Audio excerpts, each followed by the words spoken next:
Gempar, gempar, telah terjadi kegemparan.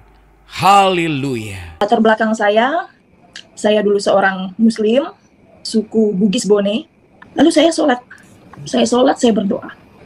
Saya bersaksi, saya tekankan sekali lagi, saya tidak menjelek-jelekkan agama saya yang sebelumnya, tetapi saya bersaksi real, nyata yang saya rasakan dalam kehidupan saya, yang saya rasakan, ini yang saya saksikan, begitu.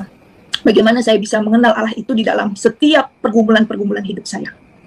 Saya datang pada saat itu, saya sholat tahajud, saya ingat di jam 12 malam. Saya bilang, ya Allah, kenapa engkau saya telah membawa orang untuk mengenal engkau, ya Allah. Tetapi mengapa engkau ambil dia kembali? Saya nangis, lalu setelah itu saya tidur. Setelah saya tidur, saya perasaan baru tidur, tiba-tiba saya mimpi. Nah, di dalam mimpi saya itu, saya seperti di tengah-tengah awan, putih, semuanya putih. Saya seperti melayang di tengah-tengah awan. Lalu di depan saya itu ada gumpalan awan bersama cahaya yang terang dari jauh menghampiri saya. Lalu di belakang sinar itu ada suara berkata. Lalu esokan harinya saya sholat lagi, saya dapat penglihatan. Penglihatan itu saya lagi sholat, lagi ruku, lagi tahiyatul. Tiba-tiba kalau lihat makhluk-makhluk, kalau kita berpikir itu makhluk setan, kita baca ayat kursi gitu. Kita baca Allahu la ilaha illa huwal hayyul qayyum la ta'khudhuhu sinatun wa la nawm, bla bla bla sampai habis. Setelah itu saya tutup mata, kok hilang gitu kan. Saya pikir, oh ya ini memang setan ini, saya pikir. Tapi kok setannya beda ya. Saya memang dari kecil saya bisa melihat benda-benda yang seperti itu. Iblis, jin-jin gitu saya bisa lihat karena keturunan nenek itu ada okultisme. Jadi saya pikir ya ini setan, tapi kok setannya beda. Setan yang selama ini saya lihat mukanya jelek, mukanya hancur, hitam, jelek, tapi kok ini terang gitu, sinar terang, beda. Kalau yang lain-lain yang saya lihat itu gelap. Lalu besoknya saya melakukan aktivitas, kok saya teringat terus dengan penglihatan dan mimpi ini, seperti menarik hati saya, menarik pikiran saya untuk mencari tahu. Dan anehnya lagi, setiap saya melakukan aktivitas, saya mau tidur, saya lagi di jalan, saya lagi membawa kendaraan, dia tuh seperti ada di muka saya, dan itu selalu menghantui saya gitu loh. Seperti dia itu menarik saya untuk mencari tahu siapa dia gitu. Akhirnya saya membaca kitab suci saya, lalu saya berpikir gini, selama ini saya membaca kitab suci kepercayaan saya dulu, sering, setiap hari, sampai banyak sekali saya khatam. Namun anehnya, selama ini saya membaca lafaz Arab dan terjemahannya itu, kok selama ini sepertinya tidak berfokus pada ayat itu. Sepertinya selama ini biasa aja ayat itu. Kok pada saat itu, saya fokus sama ayat itu yang berkata, nah, memang kami diajarkan untuk percaya kitab-kitab, tetapi karena kontras, kita disuruh membenci orang Kristen, karena orang Kristen itu adalah orang kafir. Nah, bagaimana kita membaca? Nah, tapi pada saat itu saya seperti ditarik hati saya untuk ingin membaca tuh. Itu luar biasa. Dan saya nggak pernah mendapatkan ayat-ayat yang sistematis seperti itu, yang tegas seperti itu. Terpanggil untuk membaca dari awal sampai akhir. Nah, untuk membaca dari awal sampai akhir itu perlu perjuangan. Sangat berat sekali. Saya pada saat itu sampai merenungi diri saya, kok saya bisa seperti ini ya? Padahal posisi saya pada saat itu lagi punya problem masalah yang berat. Tetapi dengan saya mendapatkan mimpi penglihatan dan akhirnya mengarahkan saya untuk membaca, saya fokus sama hal ini gitu loh. Kok ini sepertinya membuat saya menggebu-gebu untuk mencari tahu.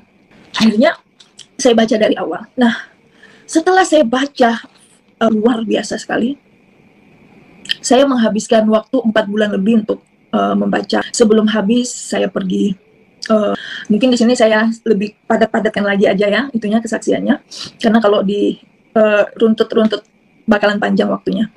Jadi saya dibaptis bulan Januari 2021.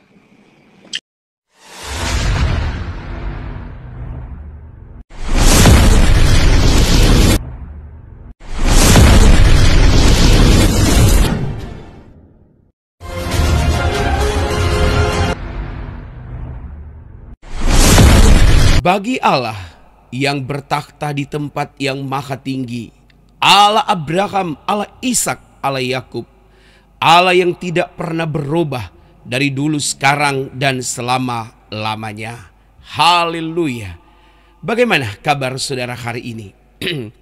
Kami berdoa saudara tetap dalam keadaan sehat dan diberkati oleh Tuhan. Puji Tuhan.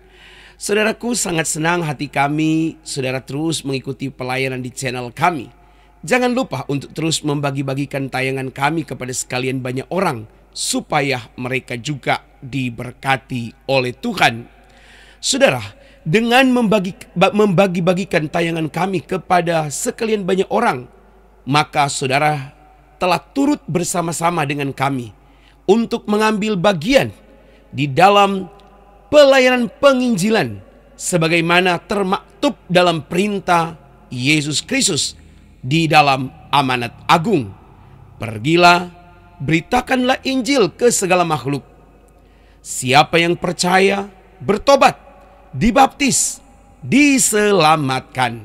Karena itu, saudara-saudaraku, mari kita mau terus bekerja untuk Tuhan, menyelamatkan banyak-banyak jiwa.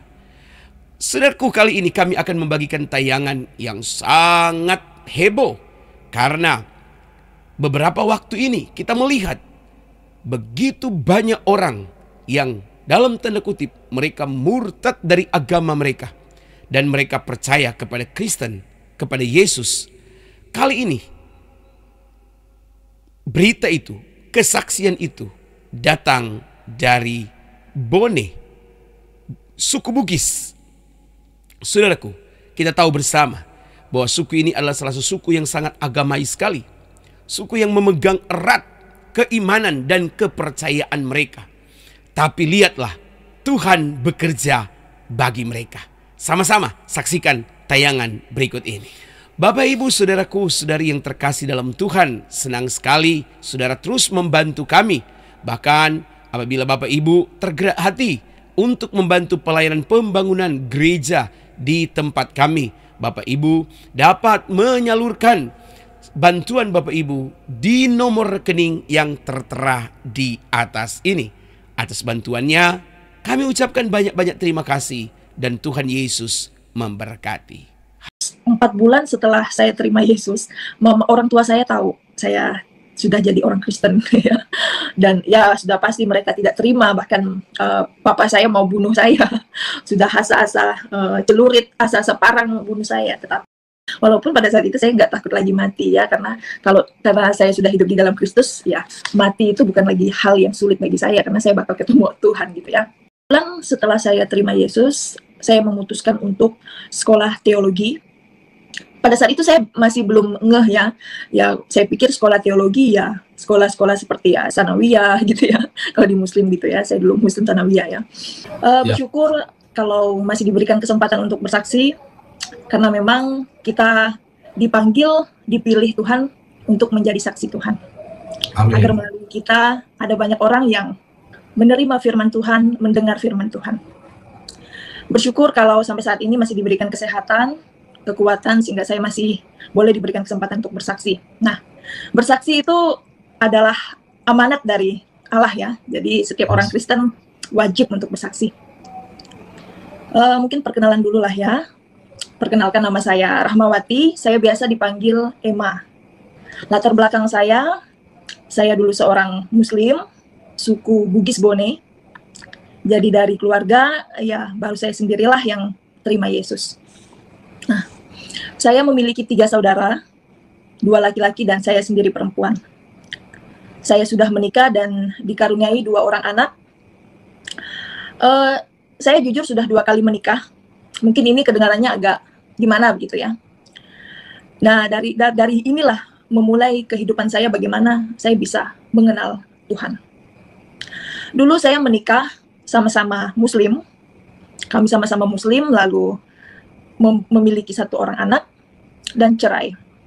Saya mungkin tidak menceritakan secara detail bagaimana saya bisa pisah. Yang pastinya masalah dalam rumah tangga yang membuat saya tidak bisa bertahan, yang akhirnya memutuskan saya untuk berpisah. Singkat cerita, saya setelah beberapa tahun cerai, saya kenal sama suami yang sekarang. Suami saya yang sekarang itu orang Kristen. Cuman menikah sama saya, dia masuk Islam. Karena saya fanatik ya. Saya sangat kental dengan keagamaan saya ya, karena memang saya terlahir seorang muslim ya. Saya taat kepada agama kepercayaan saya dulu.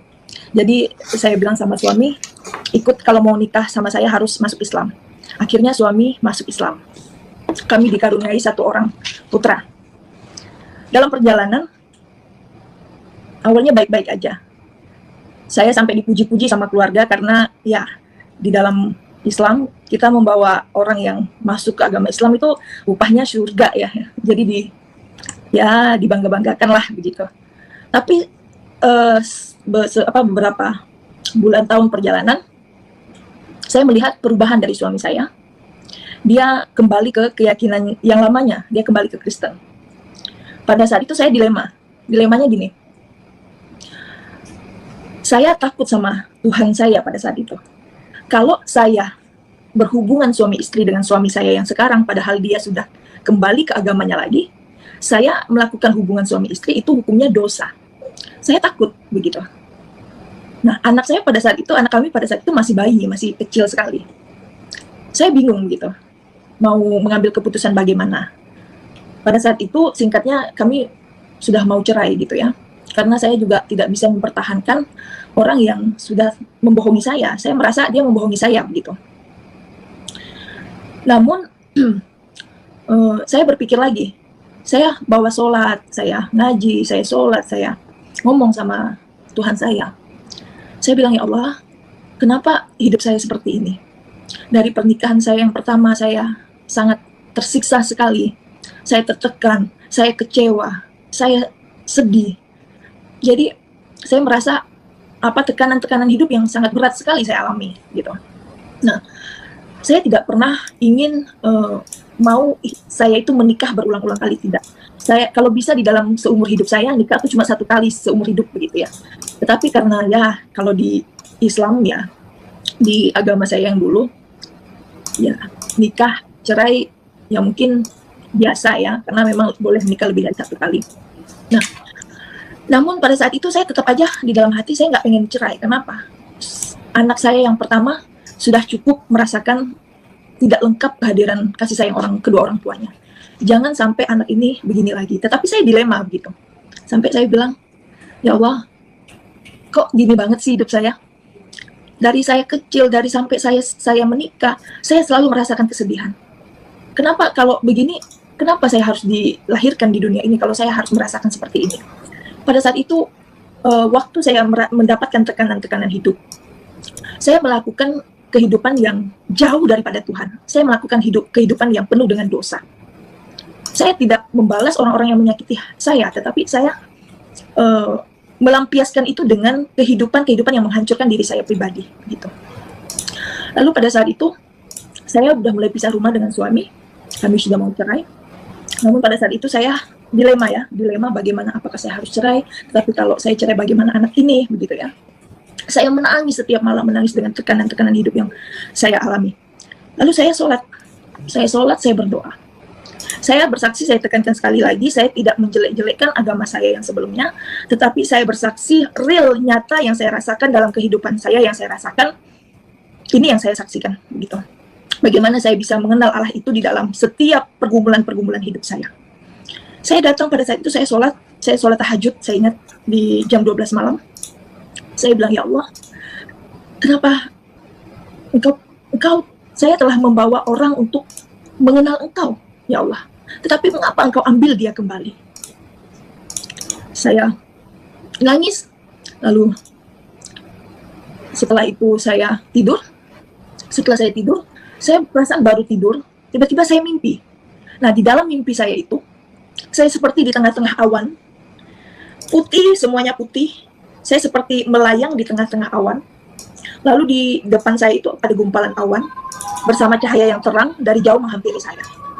Lalu di belakang sinar itu ada suara berkata, jika engkau ingin selamat, percayalah engkau kepada siapa yang datang di hari akhir. Di dalam iman kepercayaan saya dulu, yang datang di hari akhir adalah Isa Al-Masih. Nah, namun walaupun dia yang datang, kami percaya dia yang datang di hari akhir, kami percaya dia hanya nabi utusan Allah gitu.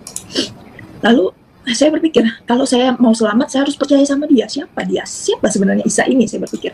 Tapi ya udahlah, saya berpikir ya hanya mimpi aja gitu ya. Lalu esokan harinya saya sholat lagi, saya dapat penglihatan. Penglihatan itu saya lagi sholat, lagi ruku, lagi tahiyatul, tiba-tiba putih, semuanya putih, lalu seperti ada sosok terang, memang samar-samar, tapi yang dilihatkan dari penglihatan saya itu adalah Isa Al-Masih itu, Yesus Kristus itu. Dan dia berkata, jika engkau ingin selamat, percayalah kepadaku. Lalu saya berpikir, mungkin ini setan gitu ya. Saya sampai ngucapin doa ayat kursi ya pada saat itu. Kalau kami di kepercayaan yang lama, kalau lihat makhluk-makhluk, kalau kita berpikir itu makhluk setan, kita baca ayat kursi gitu. Kita baca Allahu la ilaha illa huwal hayyul qayyum la ta'khudhuhu sinatun wa la nawm, bla bla bla sampai habis.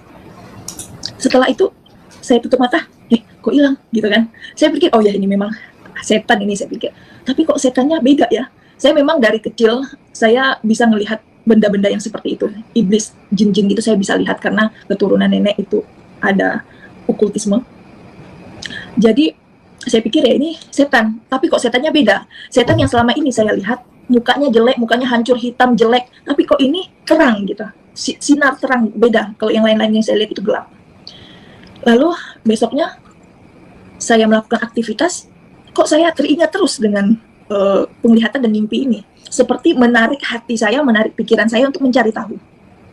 Dan anehnya lagi, setiap saya melakukan aktivitas, saya mau tidur, saya lagi di jalan, saya lagi bawa kendaraan, dia tuh seperti ada di muka saya, dan itu selalu menghantui saya gitu loh. Seperti dia itu menarik saya untuk mencari tahu siapa dia gitu. Akhirnya saya membaca kitab suci saya, membaca kitab suci, lalu saya berpikir gini, selama ini saya membaca kitab suci kepercayaan saya dulu sering, setiap hari sampai banyak sekali saya khatam. Namun anehnya, selama ini saya membaca lafaz Arab dan terjemahannya itu, kok selama ini sepertinya tidak berfokus pada ayat itu. Sepertinya selama ini biasa aja ayat itu. Kok pada saat itu saya fokus sama ayat itu yang berkata, kepadanya diberikan Taurat dan Injil. Di dalamnya ada nur, cahaya, jalan yang lurus. Percayalah bacalah itu bagi engkau orang-orang yang bertakwa. Jadi saya berpikir, saya kalau di kepercayaan saya dulu, kalau nggak bertakwa nggak masuk surga. Iya, kalau bertakwa harus baca Taurat dan Injil. Bagaimana saya mau membaca Taurat dan Injil? Memang di dalam 6 rukun iman, salah satu 6 rukun Islam iman, salah satunya itu percaya kepada kitab-kitab. Nah, memang kami diajarkan untuk percaya kitab-kitab, tetapi karena kontras, kita disuruh membenci orang Kristen karena orang Kristen itu adalah orang kafir. Nah, bagaimana kita mau membaca Taurat dan Injil, dan sedangkan kita percaya bahwa Taurat dan Injil itu kitabnya orang Kristen gitu. Jadi sangat bertolak belakang. Nah, tapi pada saat itu saya seperti ditarik hati saya untuk ingin membaca Taurat dan Injil itu. Saya memberanikan diri untuk membaca Taurat dan Injil. Saya membeli. Singkat cerita, saya membeli, saya cari, saya searching di Google tempat di mana membeli Alkitab. Awalnya saya salah beli, akhirnya habis itu saya cari tahu, saya dapat. Nah, sebelum saya memilih untuk apa yang saya pilih, saya cari tahu. Saya belajar Alkitab, saya belajar sejarah kekristenan. Kekristenan itu ada 2, Katolik dan Protestan. Nah, situ saya belajar sejarah-sejarahnya. Nah, setelah itu saya baca Alkitab. Awalnya saya nggak baca dari awal Kejadian sampai Wahyu gitu, nggak. Saya bacanya itu comot-comot aja. Tetapi ada ayat yang sangat menguatkan saya gitu.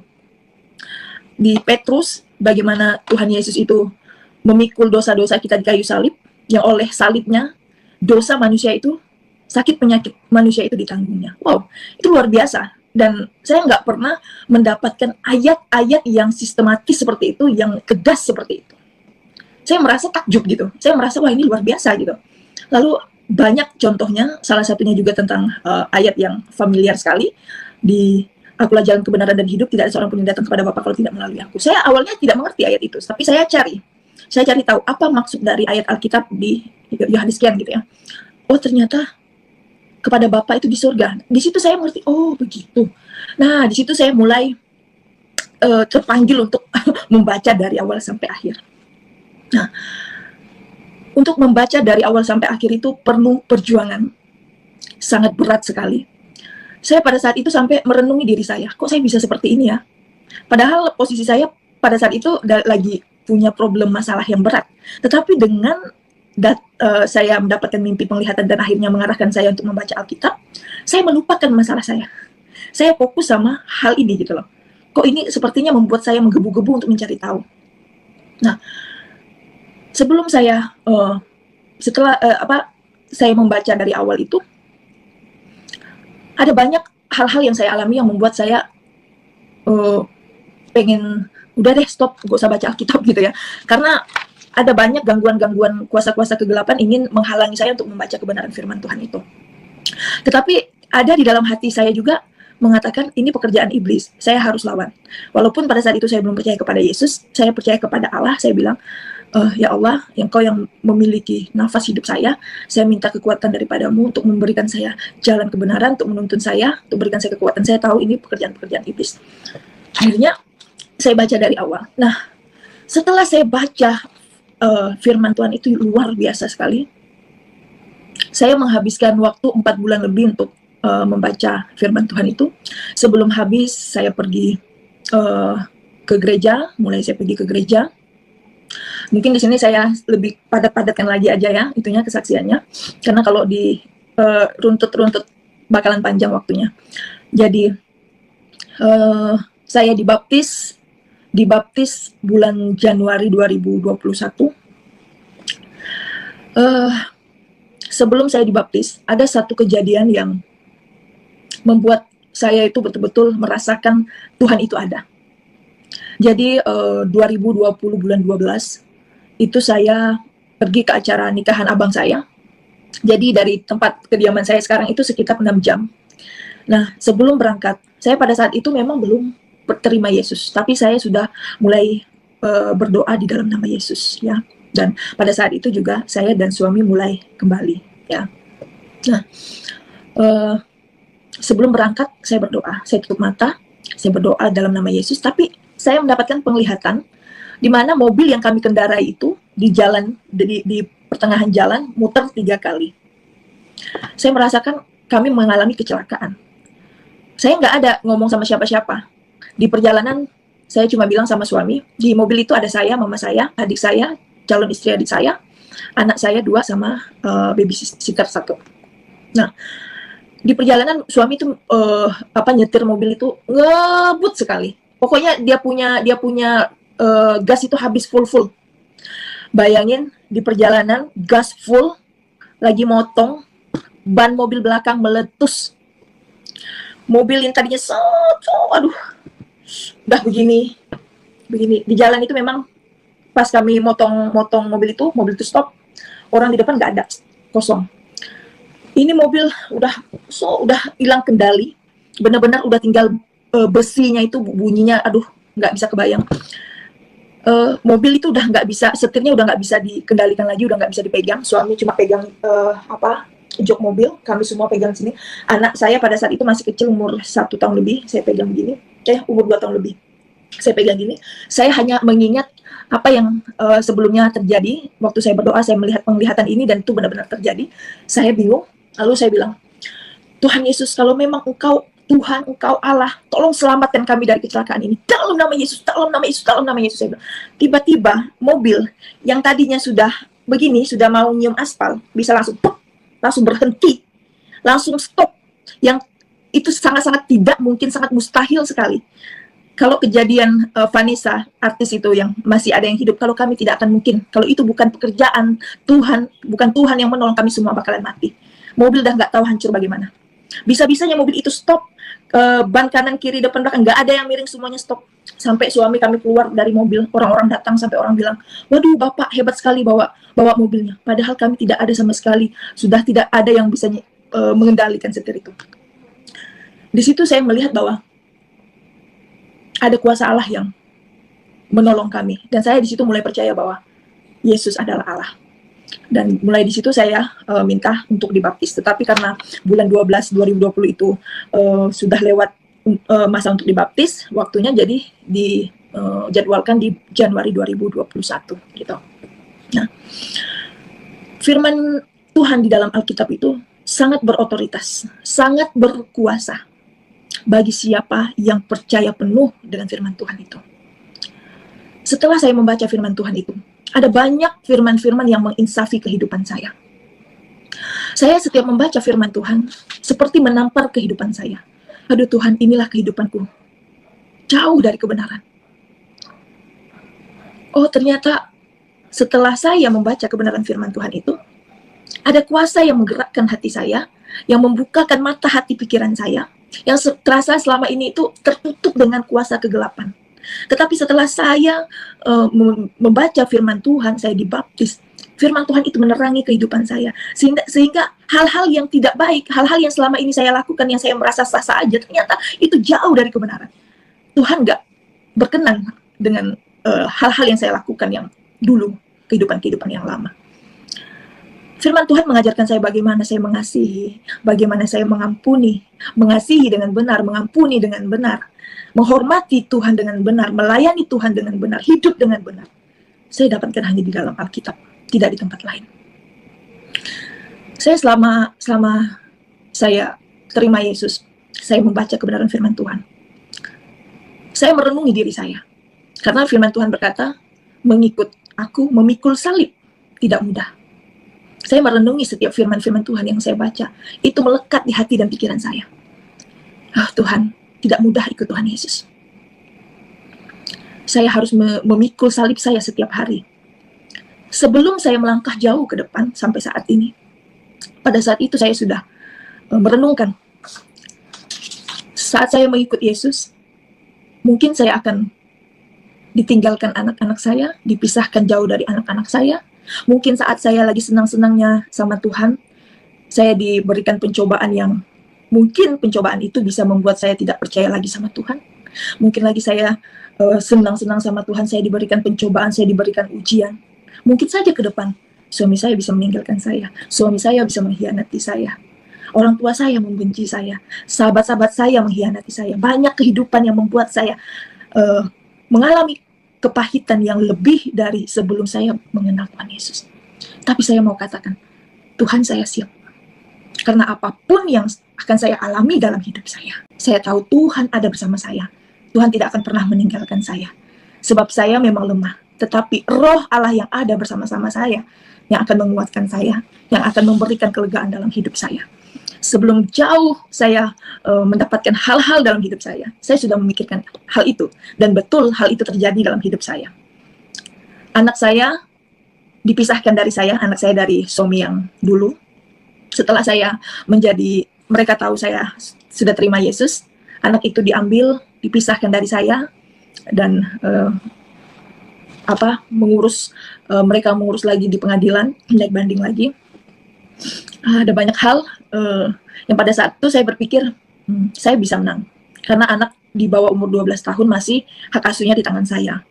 Pada saat itu saya masih memakai pikiran dan kekuatan saya secara manusia. Saya sampai ngambil pengacara 3 pengacara 3 karena pada saat itu sebenarnya 1 tapi yang 2-nya mau ikut katanya gitu, jadi 3. Dan mereka katakan ya saya bisa menang, saya pasti menang. Apalagi pada saat itu mereka bawa ke pengadilan agama Islam. Saya bukan Islam lagi, jadi nggak bisa dibawa ke situ. Jadi harus ke pengadilan negeri. Nah, sedangkan di pengadilan negeri kita udah ngomong-ngomong gini, sudah bawa perkara kita, dan dikatakan saya bisa menang. Nah, cuman pada saat itu saya berdoa, saya nangis. Anak saya pada saat itu udah nggak ketemu sama saya udah berapa bulan.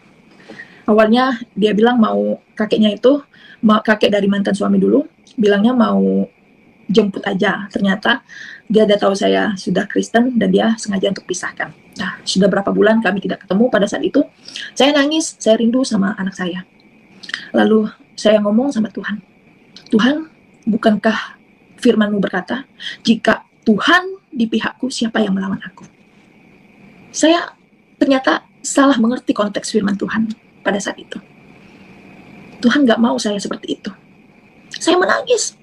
Saya bilang, saya rindu sama anak saya. Saya nangis. Ternyata Tuhan tegur saya. Bukan itu yang Tuhan mau. Tuhan gak mau saya melawan. Tuhan gak mau. Tuhan, ternyata saya diingatkan akan firman Tuhan, akan salib Tuhan. Saya ingat perenungan-perenungan saya sebelumnya. Ini salibku. Tidak apa Tuhan, kalau begitu, saya serahkan anak ini kepada mereka. Saya percaya, sebab firman Tuhan berkata, aku yang memilih, bukan engkau. Aku telah menetapkan engkau. Jadi kalau Tuhan sudah menetapkan, tidak ada satupun yang bisa menutupnya. Jadi saya berpikir, ya Tuhan, kalau memang saya harus mengalah, biarlah saya mengalah. Saya datang ke pengadilan, saya bilang sama ayahnya, di pengadilan itu, di depan hakim, saya bilang, saya putuskan kuasa hukum, saya serahkan anak ini ke tangan ayahnya. Uruslah anak ini dengan baik, saya bilang. Sesuai dengan imanmu sekarang, tidak masalah. Tetapi pada waktunya nanti, umur dia 17 tahun, saya wajib untuk memberitahukan apa yang saya imani sesuai dengan kebenaran firman Tuhan. Jadi, untuk sekarang saya bilang, silahkan uruslah anak ini dengan baik. Saya melapangkan dada. Tetapi pada saat itu ada sukacita yang luar biasa yang saya rasakan. Di situ saya selalu berdoa, saya percaya bahwa kalau Tuhan mau pakai anak itu, Tuhan bisa pakai anak itu, dan anak itu bisa menjadi terang bagi keluarga ayahnya. Itu harapan saya. Jadi walaupun saya rasanya berat bisa dengan anak saya, tidak masalah Tuhan. Saya katakan yang penting anak itu kiranya diberkati Tuhan, anak itu boleh menjadi berkat bagi keluarga ayahnya. Itu harapan saya. Jadi firman Tuhan itu dihadapkan dengan saya. Begitu juga dengan sakit penyakit yang harus saya tanggung. Saya mengalami sakit penyakit pada saat itu lagi COVID, Moderna pada saat itu ya. Di tempat saya ini, di rumah sakitnya penuh, tidak ada ruangan yang kosong. Nah, pertama pada saat itu suami saya dulu yang kena COVID ya. Nah, saya merawat suami dan pada akhirnya kami kena semua satu rumah ini. Hanya anak kami yang paling kecil aja yang nggak kena. Nah, karena COVID pada saat itu dianjurkan dokter itu untuk setiap pagi atau sore itu olahraga ringan lah gitu ya. Jadi saya pagi sore itu main bulu tangkis, badminton gitu ya. Nah, terus pada hari yang ketiga pas saya bangun pagi, kok tiba-tiba perut saya sakit. Pokoknya ya saya udah pernah melahirkan ya, tapi rasanya itu lebih sakit daripada melahirkan. Rasanya betul-betul seperti merenggang nyawa gitu ya. Sampai saya nggak bisa bergerak, cuman merungkuk gitu ya. Saya teriak, saya nangis, saya melahirkan aja nggak ada nangis, nggak ada teriak. Pada saat itu saya nangis, saya teriak, Tuhan Yesus tolong saya, Tuhan Yesus tolong saya. Saking sakitnya saya mau napas kenceng aja nggak bisa, napasnya pelan-pelan, saking sakitnya itu. Nah, lalu nggak lama kemudian, ada sekitar setengah jam, berkurang rasa sakitnya. Nah, saya pikir ya cuma masuk angin. Nah, di rumah ada yang nolong saya itu, dia bisa ngurut, terus perut saya diurut sama dia, diangkel gitu, peranakannya diangkat, pokoknya dipelus-pelus lah perut saya. Nah, terus siangnya sakit lagi, lebih sakit lagi. Akhirnya saya memutuskan bahwa ini nggak bisa, ini harus ke rumah sakit, harus USG. Nah, pertama saya USG ke biomedis. Ternyata di biomedis itu nyatakan bahwa saya KET, hamil di luar kandungan. Dan perut saya itu sudah dipenuhi darah katanya. Apalagi dia setelah mendengar kalau saya itu sempat diurut, dia takut. Dan dia katakan malam ini juga harus diopname dan besok pagi harus segera dioperasi. Aduh, saya bilang, bagaimana ini? Saya nggak jujur aja pada saat itu. Kalau saya jujur, saya bilang, saya COVID, mana ada yang mau periksa saya, kan gitu. Akhirnya saya pergi lagi ke rumah sakit lainnya, rumah sakit besar. Dan dokter penyakit spesialis kandungan juga berkata bahwa saya hamil di luar kandungan dan harus segera dioperasi. Nah, setelah saya jujur sama dokternya, tidak ada dokter yang mau menangani pasien yang lagi COVID. Semua rumah sakit yang bisa operasi di tempat saya ini, kami kunjungi, tidak ada satupun yang mau terima. Mereka katakan, berdua, saya ini hamil di luar kandungan dan harus segera dioperasi besok pagi. Kalau tidak, saya bisa lewat, saya bisa mati. Lalu, yang kedua, nggak ada yang mau operasi. Karena pada saat itu, saya juga lagi COVID. Nggak ada dokter yang mau terima pasien yang lagi COVID dioperasi. Bayangin, saya pada saat itu udah benar-benar udah lemes sekali, udah sakit. Di perjalanan saya cuma berdoa. Nafas saya sudah istilahnya kalau HP itu tinggal satu balok lagi aja baterainya. Ini saya punya telinga tuh berdesi, wah gini karena saya mau mati gitu ya. Walaupun pada saat itu saya nggak takut lagi mati ya, karena saya sudah hidup di dalam Kristus ya, mati itu bukan lagi hal yang sulit bagi saya karena saya bakal ketemu Tuhan gitu ya. Nah, namun di dalam hati saya berpikir begini, Tuhan, saya nggak takut mati. Sebab kalau saya mati, saya percaya Engkau menyambut saya. Tapi kalau memang Tuhan masih mengizinkan saya untuk hidup, Masih ada keluarga saya Tuhan yang belum terima Yesus. Masih ada banyak orang yang belum mendengar firman Tuhan yang benar. Maka kalau Tuhan mau pakai saya, selamatkan saya, tunjuk satu dokter aja yang mau tangani saya. Akhirnya pada saat itu saya chat teman-teman yang kerja di rumah sakit, dan satu saat saya udah hampir putus asa, sudah mau pulang ke rumah, ada satu teman yang telepon. Dia bilang, "Kak, puji Tuhan ada satu dokter yang mau operasi kakak." Wah, rasanya, aduh, saya di situ sudah yakin, percaya bahwa Tuhan buka jalan bagi saya. Nah, akhirnya saya pulang dulu ke rumah, ambil baju, terus ke rumah sakit. Itu sampai di rumah sakit, sampai di UGD, saya sudah merasa, aduh, udah pokoknya kunang-kunang, udah napas udah rasanya nggak ada lagi. Saya dipasangkan infus kanan kiri, oksigen, dan pada saat itu sudah mau dilarikan ke ruangan ICU. Nah, saya masih dengar samar-samar. Lalu saya berdoa, saya nyanyikan pujian. Dalam nama Yesus ada kesembuhan, dalam nama Yesus ada mujizat. Saya bilang, Tuhan, jangan biarkan sakit penyakit ini menyiksa tubuh saya. Bukankah Engkau telah menanggung sakit penyakitku di dalam tubuhmu di kayu salib? Jangan biarkan sakit ini menyiksa saya tidak mampu, Tuhan. Lalu tiba-tiba seperti saya melihat terang lagi, terang, saya melihat seperti ada Tuhan di situ. Saya melihat ada Dia di situ. Ada sosok terang di situ. Dan Dia memberikan kekuatan kepada saya, seperti ada kekuatan yang masuk dari ujung kepala sampai ujung kaki saya. Seperti ada darah yang malah dingin gitu. Dan saya merasakan nafas saya langsung normal. Saya merasakan tubuh saya yang sakit terasa normal, seperti orang nggak sakit. Saya langsung minta buka oksigen. Lalu saya bilang, saya sudah enakan gitu. Terus mereka periksa-periksa lagi. Ternyata tekanan darah saya semua normal gitu. Nah, akhirnya saya dipindahkan ke ruangan biasa. Nah, saya dijadwalkan besok paginya operasi. Nah, sepanjang malam saya tidak merasakan sakit apa-apa. Nah, karena COVID pada saat itu yang boleh jaga hanya perawat. Jadi perawat itu ngomong sama dokter sepanjang malam itu. Lalu besok paginya saya udah puasa nih, sudah puasa, siap-siap untuk dioperasi. Ternyata kata dokternya, Ibu, kami memang Ibu sudah dijadwalkan pagi ini untuk operasi, tetapi karena sepanjang malam Ibu tidak dikatakan bidan Ibu nggak, dikatakan perawat Ibu nggak ada sakit, jadi kami ragu kalau Ibu ini apakah betul hamil di luar kandungan, karena tidak ada di rumah sakit ini satu orang pun kalau hamil di luar kandungan itu seperti Ibu. Kalau hamil di luar kandungan, dari dia masuk ke rumah sakit ini sampai dia selesai operasi, sakitnya tidak akan pernah hilang. Bahkan banyak yang masuk ke ruangan ICU, apalagi posisi Ibu sedang COVID, posisi Ibu sedang sudah diurut katanya begitu. Nah, akhirnya bagaimana dok? Saya bilang, dokternya bilang Ibu harus mengambil satu tindakan lagi namanya 12 fungsi. Nah, dilakukanlah 12 fungsi itu. Kalau keluar darah katanya berarti Ibu memang hamil di luar kandungan. Ternyata memang keluar darah dan saya memang harus dioperasi. Nah, sebelum saya tarik dulu ke belakang, sebelum saya dioperasi memang saya sudah mengalami sakit penyakit juga namanya kelenjar getah bening. Sudah biopsi juga pada saat itu, memang kanker kelenjar getah bening ya. Tapi ya kompleks lah pada saat itu ya. Dan saya merasa mungkin ya hidup saya nggak lama lagi begitu ya.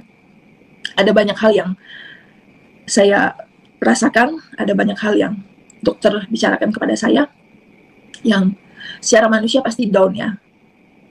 Apalagi intimidasi-intimidasi yang iblis yang membuat nggak lama lagi nih hidup saya gitu. Nah, tetapi saya kembali lagi kepada keyakinan saya bahwa kalau Tuhan sudah selamatkan saya sampai di titik ini, Tuhan pasti masih mau memberikan saya hidup, mau memberikan saya kesempatan untuk saya bertobat, untuk saya melakukan kehendak Tuhan di dunia ini, untuk saya menebus setiap kesalahan-kesalahan saya, untuk melakukan apa yang boleh saya lakukan untuk kemuliaan Tuhan. Nah, memang intimidasi iblis itu menyerang setiap kelemahan kita. Pada saat itu, dia menyerang kelemahan saya. Dia mengingatkan dosa-dosa saya. Tetapi firman Tuhan sekali lagi menguatkan saya.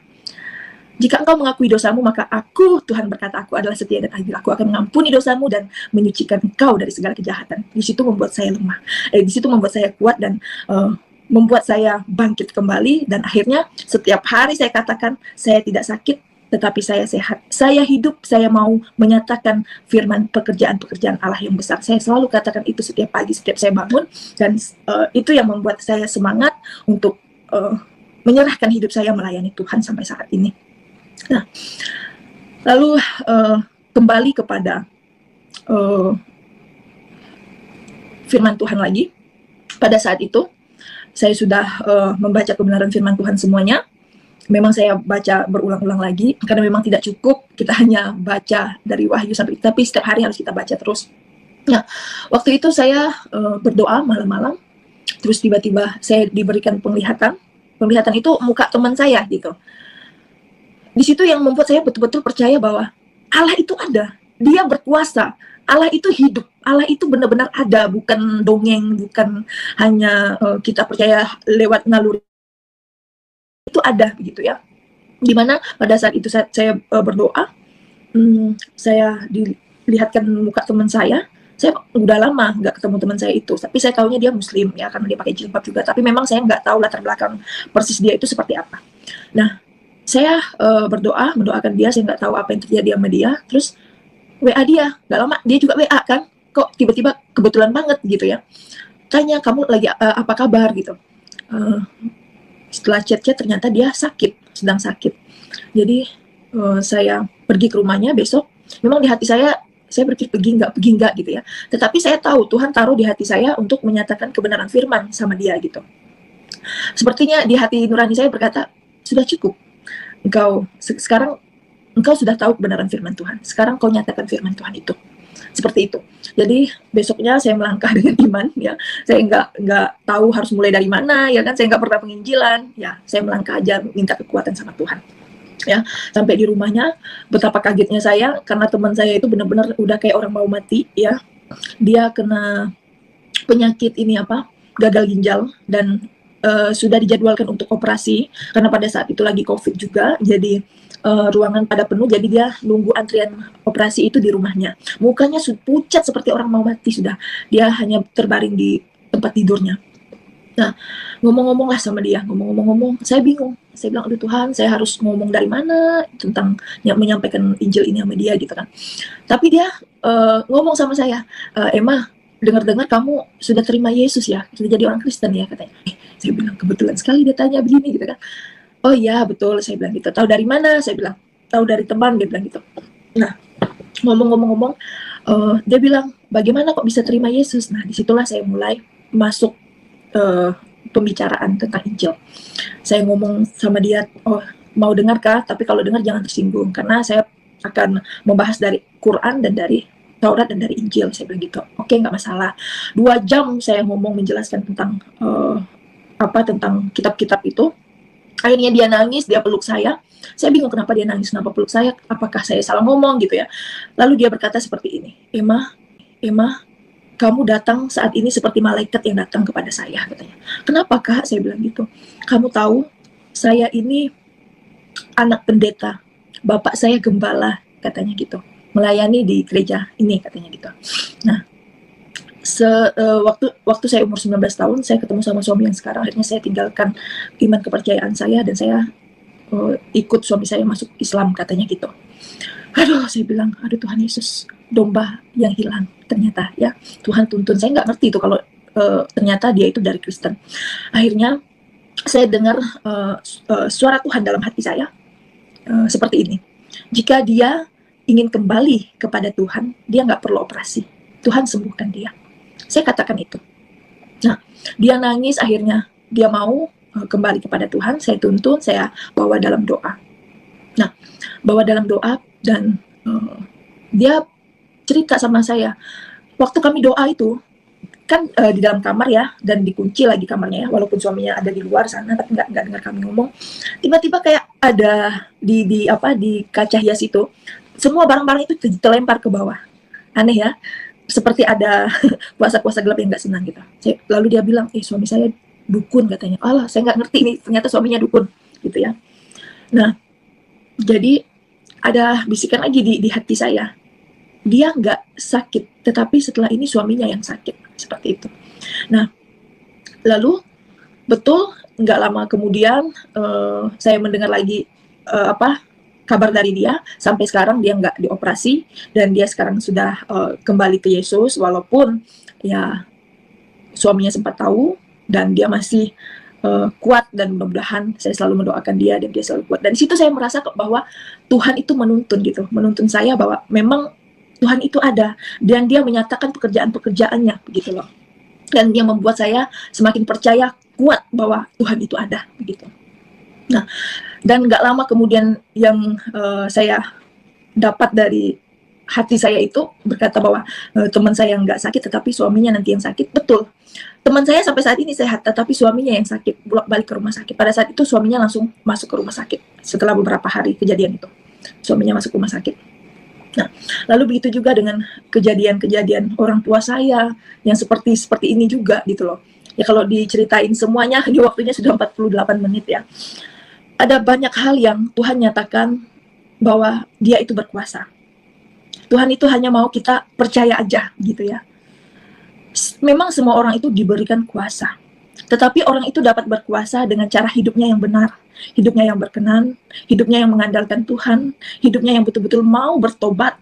Karena memang Tuhan datang ke dunia ini bukan memanggil orang yang benar. Tuhan datang ke dunia ini untuk memanggil orang-orang yang berdosa supaya mereka bertobat.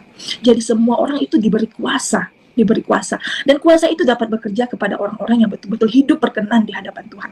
Saya merasakan bahwa saat saya betul-betul mau menyerahkan hidup saya untuk melayani Tuhan, untuk menyerahkan hidup saya total, berserah penuh, percaya penuh kepada Tuhan, Tuhan nyatakan kuasanya. Di mana pada saat itu saya berdoa kepada papa saya, hanya dalam nama Yesus sembuh gitu. Luar biasa. Dan ada satu hal yang kelewatan ya. Waktu saya 4 bulan setelah saya terima Yesus, orang tua saya tahu saya sudah jadi orang Kristen ya. Dan ya sudah pasti mereka tidak terima, bahkan papa saya mau bunuh saya. Sudah asa-asa celurit, asa-asa parang bunuh saya. Tetapi itulah karena kekuatan doa, Tuhan masih jauhkan dari hal-hal kuasa-kuasa iblis itu sehingga tidak terjadi hal-hal yang tidak diinginkan. Dan ada banyak perdebatan dari orang tua saya, dan menurut saya itu wajar karena mereka tidak tahu ya. Tetapi karena sebelum mereka tahu saya terima Yesus, saya sudah mempelajari sejarah bagaimana siapa Yesus, sejarah tentang kekristenan. Saya membaca kebenaran firman Tuhan dan saya sudah hidup di dalam kuasa Roh Kudus yang menerangi saya dalam kebenaran.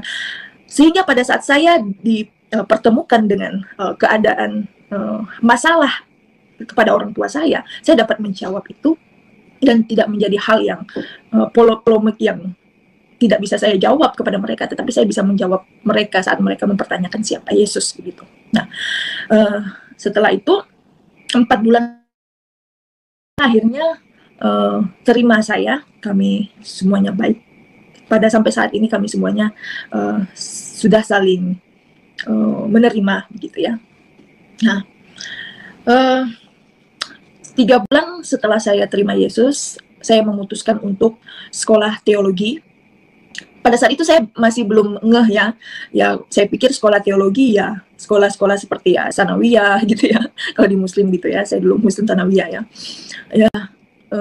Tidak ada pikiran saya untuk menjadi pendeta atau gembala ya, karena pada saat itu memang betul-betul mau tahu tentang Alkitab gitu, jadi sekolah Alkitab gitu ya.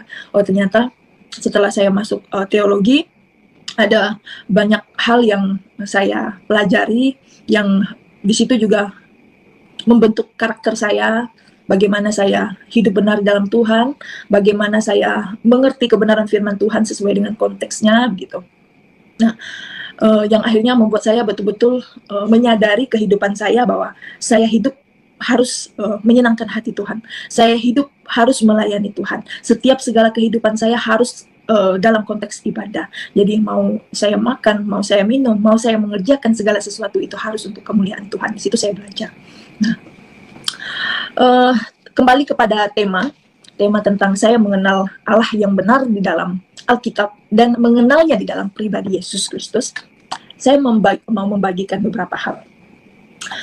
Hanya di dalam Alkitab saya mengerti bahwa manusia diciptakan serupa dengan Allah. Itu di dalam Kejadian 1 ayat 26. Manusia diciptakan serupa dan segambar dengan Allah. Ya. Di dalam Alkitab saya mengerti bahwa Allah memulai segala sesuatu dengan firman. Sebab firman itu adalah Allah. Saat Allah menciptakan segala sesuatu di dalam Kejadian 1 ayat 1 dan seterusnya, hari pertama, hari kedua, hari ketiga sampai ke-6, sampai penciptaan manusia dan seisi bumi ini, pada mulanya Allah berfirman. Saya mengenal Allah dalam Alkitab, dan Allah mau supaya manusia mengenal Dia yang tidak kelihatan itu dalam pribadi Yesus Kristus. Ada tertulis di dalam Alkitab, di dalam Kolose 1 ayat 15. Ia, yaitu Yesus Kristus, adalah gambar Allah yang tidak kelihatan, yang sulung lebih utama dari segala yang diciptakan. Firman ini sangat memberkati saya dan membuat saya mengerti siapa Yesus Kristus. Yesus Kristus adalah Allah itu sendiri. Jadi Yesus adalah pribadi Allah yang tidak kelihatan itu. Dalam Kejadian 1 ayat 1 dikatakan, pada mulanya Allah. Artinya di sini segala sesuatu terjadi karena Allah. Dalam Yohanes 1 ayat 1 dikatakan, pada mulanya adalah firman. Firman itu bersama-sama dengan Allah dan firman itu adalah Allah. Segala sesuatu dijadikan oleh Dia. Dan tanpa Dia tidak ada sesuatu pun yang telah jadi dari segala yang telah dijadikan. Dalam Dia ada hidup siapa? Yesus. Di dalam Yesus ada hidup, dan hidup itu adalah terang manusia, yaitu Yesus. Terang itu bercahaya di dalam kegelapan, dan kegelapan itu tidak menguasainya. Datanglah seorang yang diutus Allah, namanya Yohanes. Ia datang sebagai saksi untuk memberi kesaksian tentang terang itu, supaya oleh dia semua orang menjadi percaya. Yohanes bukan terang itu, tetapi ia harus memberi kesaksian tentang terang itu. Terang yang sesungguhnya, yang menerangi setiap orang, saya dan saudara, sedang datang ke dalam dunia. Ia telah ada di dalam dunia, dan dunia dijadikan olehnya, tetapi dunia tidak mengenalnya. Ia datang kepada milik kepunyaannya. Yesus datang ke dunia ini kepada milik kepunyaannya, tetapi orang-orang kepunyaannya itu tidak menerimanya. Tetapi semua orang yang menerimanya diberinya kuasa supaya menjadi anak-anak Allah. Haleluya. Yaitu mereka yang percaya dalam namanya, pula secara yang percaya di dalam namanya. Orang-orang yang diperanakan bukan dari darah atau daging, bukan pula dari secara jasmani. Yesus diciptakan bukan dari darah dan daging, atau secara jasmani oleh keinginan seorang laki-laki atau perempuan.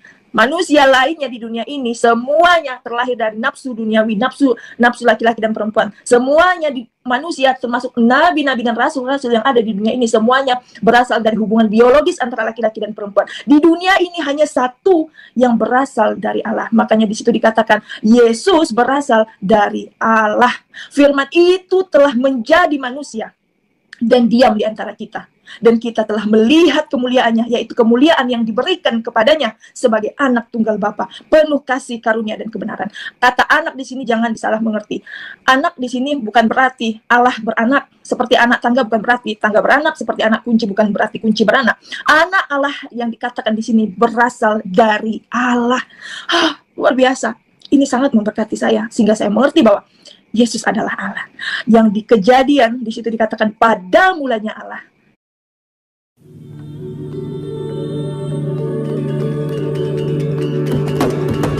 Yang di Kejadian di situ dikatakan pada mulanya Allah. Pada mulanya Allah berfirman. Firman itu bersama-sama dengan Allah. Dan Yesus adalah firman yang hidup, firman yang menjadi manusia. Hanya di dalam Alkitab saya memahami mengapa harus ada penyelamatan. Di dalam Alkitab saya memahami bahwa Adam itu manusia pertama, bukan nabi pertama, ya. Jadi di dalam keyakinan saya dulu, Adam itu nabi pertama, ya. Sebelum kejatuhan Adam, ya, nggak ada istilah nabi. Nabi itu ada setelah kejatuhan manusia. Jadi Adam adalah manusia pertama, bukan nabi pertama. Lalu setelah Adam jatuh di dalam dosa, barulah kita mengenal yang namanya nabi. Nabi itu manusia yang dipilih Allah untuk menyatakan kehendaknya dan bernubuat, membawa pesan-pesan atas nama Allah. Karena Adam dan Hawa memakan buah itu, ia jatuh dalam dosa. Allah berfirman di dalam Kejadian 2 ayat 17. Tetapi pohon pengetahuan tentang baik dan yang jahat itu janganlah kamu makan buahnya, sebab hari engkau makannya pastilah engkau mati. Nah, di sini di firman Tuhan ini saya mengerti gitu loh. Oh, ternyata setelah Adam itu melanggar ketidaktaatannya kepada firman Tuhan, upahnya adalah kematian. Nah, setelah itu Allah berfirman lagi di dalam Kejadian 3 ayat 15. Aku akan mengadakan permusuhan antara engkau dan perempuan ini, antara keturunanmu dan keturunannya. Keturunannya akan meremukkan kepalamu dan engkau akan meremukkan tumitnya. Jadi di dalam ayat ini tersirat janji Allah yang pertama mengenai rencana penebusan dunia. Janji tersebut menubuatkan kemenangan mutlak umat manusia dan Allah atas iblis dan kejahatan melalui peperangan rohani di antara keturunan wanita, yaitu Yesus Kristus, melawan keturunan ular, yaitu iblis dan para pengikutnya. Di sini Allah menjanjikan Mesias itu, Allah berjanji bahwa Kristus akan lahir dari seorang wanita di dalam Yesaya 7 ayat 14 dan akan diremukkan melalui penyaliban. Sekalipun demikian, Yesus harus mati. namun dia bangkit dari antara orang mati untuk membinasakan, yaitu meremukkan iblis, dosa-dosa manusia, dan kematian secara sempurna demi keselamatan umat. Wah, luar biasa. Lalu dalam hal ini saya mulai memahami ternyata untuk menebus dosa manusia, yang menjadi tebusannya juga harus manusia. Makanya Mesias itu harus dalam rupa manusia. Mengapa Allah harus mengambil rupa manusia? Karena untuk menebus dosa harus darah yang ditumpahkan. Yang ingin diselamatkan adalah manusia. Yang jatuh ke dalam dosa adalah manusia. Maka Allah mengambil rupa manusia menjadi sama seperti manusia agar dapat mati. Karena efek dari ketidaktaatan Adam dan Hawa memakan buah itu adalah kematian. Nah, di situ saya mengerti. Yang dulunya saya cuma memahami Yesus itu di dalam iman kepercayaan saya dulu, Isa Al-Masih itu adalah Yesus Kristus yang disamakan dengan iman Kristen gitu ya, walaupun nggak sama, disetarakanlah mereka gitu ya. Tetapi hanya percaya bahwa Isa Al-Masih itu hanya nabi begitu. Nah, untuk menebus dosa ternyata tidak bisa dengan perbuatan baik. Dosa nggak bisa disogok pakai uang. Saya berpikir pada saat itu dosa itu bisa dibayar gitu ya dengan amal baik, amal ibadah, amal perbuatan baik. Itu keyakinan saya dulu, karena memang iman keyakinan saya dulu tidak mengenal dosa asal ya. Tetapi ternyata memang satu saja dosa itu sudah mencemari kehidupan manusia. Jadi dosa dari Adam saja itu sudah mencemari perbuatan-perbuatan baik manusia. Jadi perbuatan-perbuatan baik itu sudah tercemar dengan satu dosa. Jadi kita tidak bisa melakukan perbuatan-perbuatan baik untuk menebus dosa itu gitu loh. Karena dosa yang dilakukan dari Adam itu telah merambat kepada seluruh kehidupan manusia seterusnya. Dan itu hanya dapat ditebus oleh Yesus Kristus yang adalah Mesias itu sendiri. Nah, hanya Dia yang kudus yang dapat menebus dosa itu. Dan yang kudus hanyalah Allah. Maka Mesias itu haruslah dalam bentuk manusia, yaitu manusia ilahi, yang kudus, yang tidak bercacat, yang tidak melakukan dosa. Yesus bukan hanya tidak melakukan dosa, tetapi tidak dapat melakukan dosa karena Dia berasal dari Roh Kudus yang adalah Allah itu sendiri. Yesus adalah Allah yang menjadi manusia. Ia datang ke dunia untuk menebus dosa dunia, dosa saya dan saudara. Jadi setiap orang yang mau menerima pengampunan dosa harus percaya bahwa Yesus adalah Allah. Yesus dan mengikuti teladan Yesus. Yesus berkata di dalam Yohanes 8 ayat 24, "Karena itu tadi aku berkata kepadamu bahwa engkau akan mati di dalam dosamu. Sebab jikalau kamu tidak percaya bahwa akulah Dia, engkau akan mati di dalam dosamu." Yesus berkata, kalau engkau tidak percaya bahwa aku adalah Allah itu, engkau akan mati di dalam dosamu. Wow, mengerikan.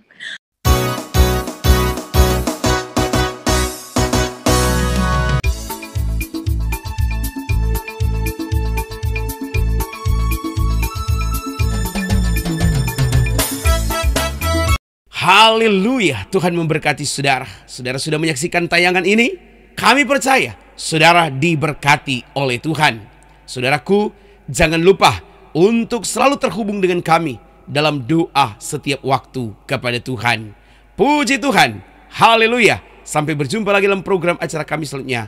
Tuhan Yesus memberkati. Haleluya, haleluya.